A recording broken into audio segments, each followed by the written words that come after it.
students and parents. Hope you're doing well. Using your original introductions from last week, we will begin to write original conclusions for those introductions. Follow the examples given. See how every conclusion starts with a personal thought and closes your short narrative by giving readers clues that your narrative has concluded.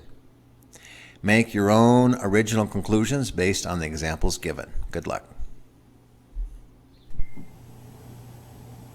Last week we, it's not 21, it's 22. Last week we wrote narrative introductions, and we had to answer the question, who did what, when, and where. And there was a couple samples of narratives. I made some mistakes. I tried to correct them as best I can. And then we went through and identified whether or not they were good introductions by asking the questions, who did what, when, and where. And if all those are filled in when you write your introduction, that's a good introduction. So this week we're going to look at the conclusion. And we looked at the conclusion for Why I Love Submarines, and they have a really good conclusion in the bottom of this one. And from our reading, we decide that a conclusion is what's inside you, your thoughts, your feelings, reflections, opinions, summaries, comparisons that you make. These are all things that happen inside you.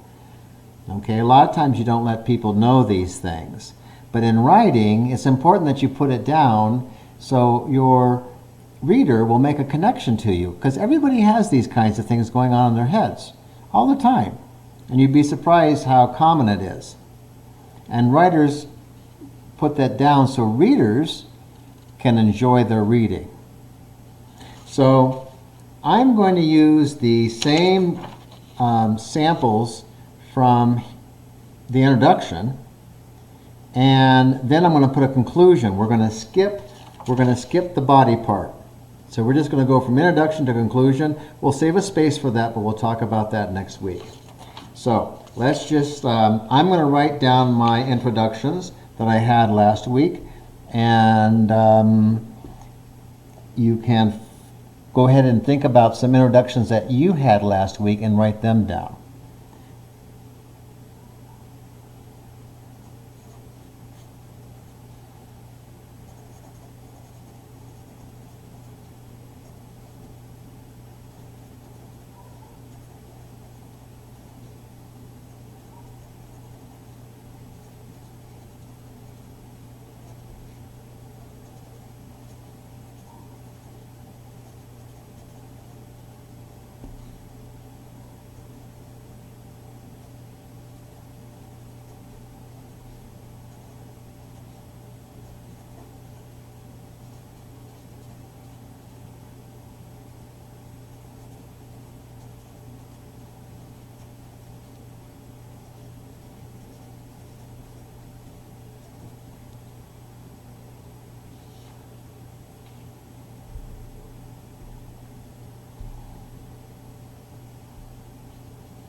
So here's my introduction from last week, week 21.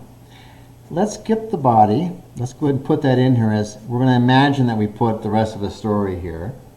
And then let's go ahead and write a conclusion. Now, the conclusion is that reflection, thought, opinion, summary, feelings, comparisons, all these things that happen inside yourself and the thoughts that you have. So now I'm thinking about how to end this and what happens, not at the end, but what happens inside me when that dog comes out here, and what are some of my thoughts. So my conclusion is, this is going to go with my introduction number 1. My conclusion is, let's see, it's nice to know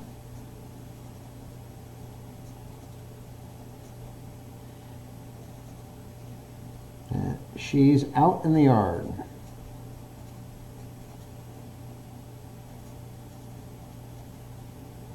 Watching the neighborhood.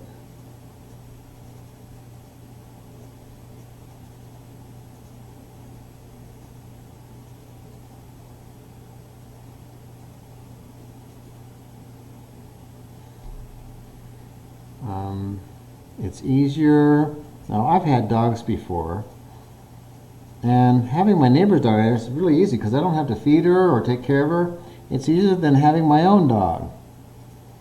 So I get to enjoy her without having to take care of her.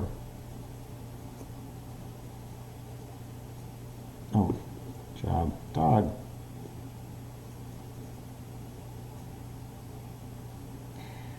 And she's getting bigger and bigger, so they got her as a puppy for Christmas, but that would be in the body and the details.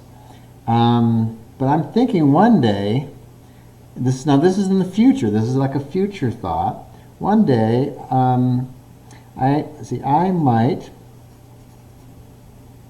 find her I might find her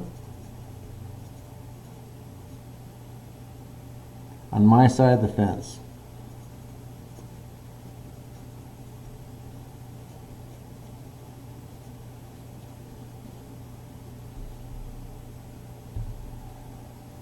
So this is my thought. Oh. This is me practicing a conclusion. Okay. Practicing a conclusion that is a thought that I have about coming home and being greeted by my neighbor's pet, my neighbor's dog. Okay. And we got a really good conclusion right here from our Why I Love Submarines. Now I'm going to go ahead and write my second introduction that I had from last week. Now you know I made some little corrections here, so I'm going to include those corrections. I looked up how to spell neighbors correctly, so you can see I made that correction right here. Okay, I corrected my misspelling and my neighborhood. I don't know if I have that on here, but now that I know how to spell neighbor, okay, I'm going to include that correction in my writing. So every time you write, you want to include your corrections. And you're always going over your writing to make it better. So I'm going to go ahead and put my second introduction. Let's go ahead and make a little break here. I'll put my second introduction right here. I'm going to indent for my paragraph.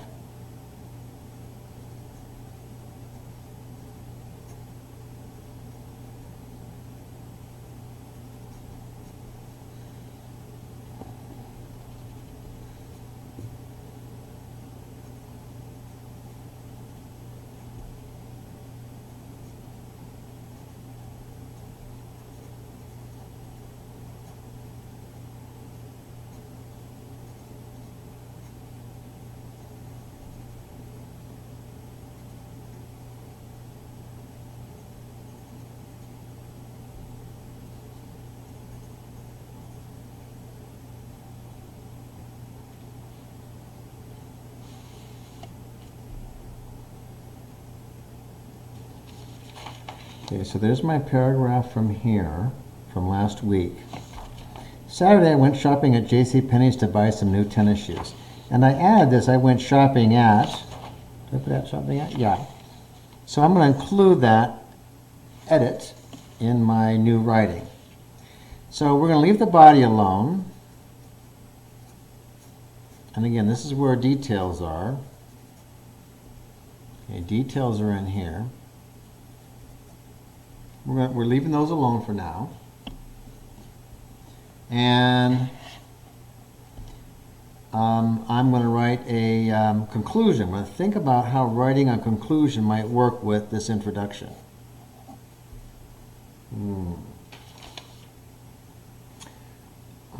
So I'm trying to think of something I thought about going shopping and picking up these new tennis shoes. My new, I'm going to put bright red in here. I've never bought red tennis shoes before. Puma, I've never bought the brand Puma before. Tennis shoes are comfortable.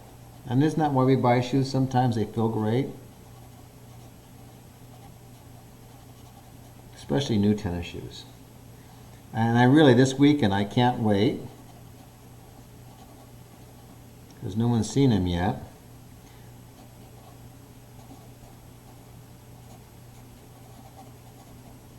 Play tennis at the park. I go to Canyon Park. That's where the tennis courts are. With my friends.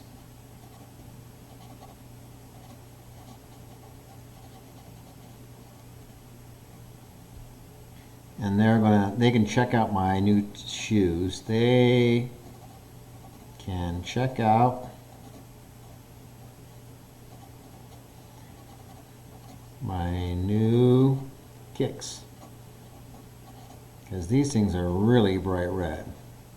And they're going to be shocked probably to see shoes like that, because I haven't seen anybody wear shoes like that at the park. So here's my introduction, my body, and my conclusion.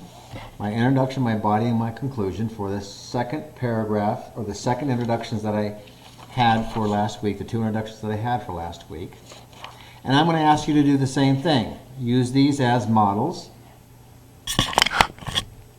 Use these as models, and give me two introductions and two conclusions, and don't worry too much about the details. If you don't remember your introductions from last week, make up some new ones. Introductions are pretty easy. You know, the who, did what, when, and where, and you guys probably did that pretty simply. The conclusions are a little bit harder because you got to come up with a reflection, a thought, an opinion, a summary, feelings, comparisons, and that all happens inside your head. So giving yourself a little bit of time might be helpful, because maybe you do have a better thought, a better idea of how you felt back then when you were writing your introduction. So I know this is hard. I'm expecting everybody to try their best. And if you make a mistake, don't worry about it. Just kind of get the idea of an introduction, conclusion, what we're looking for when we write. Good luck.